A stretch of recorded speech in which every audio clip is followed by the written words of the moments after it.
nawe niba wibazaga uburyo wadownloadinga video za TikTok na Watermark iriho, reka nkwereke app ibikora. Urakeka iyo app ari iyihe?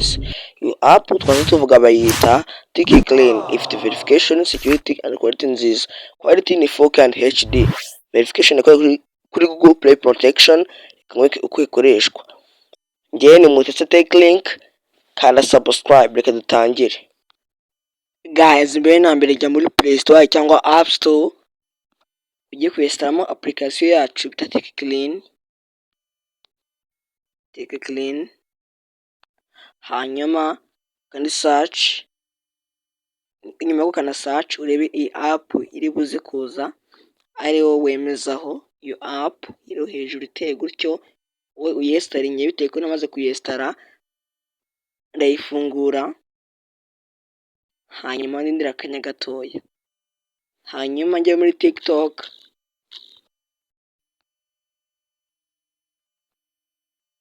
mpitemo video runaka, ngiye ku kantu ka share ko naberetse aho, akandeho, hanyuma akandeho, nkande kuri copy link, ubundi njye muri ya TikClean yacu, pasting mu yanuze yacu ya link, pasting ubundi ubwayo ite ibi verifying ikore detection, ubundi itangire removing watermark.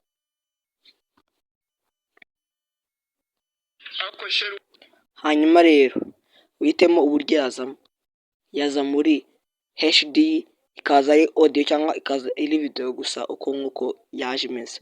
Ikanyamitemo ize kuza iri HD, ize kuza iri muri high definition igaragara neza kurushaho. Iyo ngiyo download HD, hanyuma ibanza downloading ubwayo.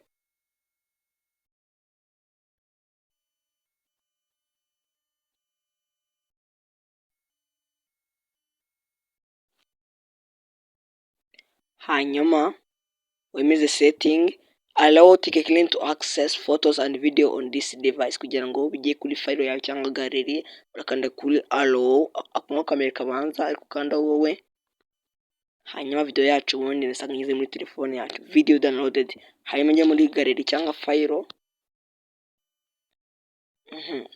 njye kuri documents, ubone ko ya video yacu ubu ngubu imaze kuzaho.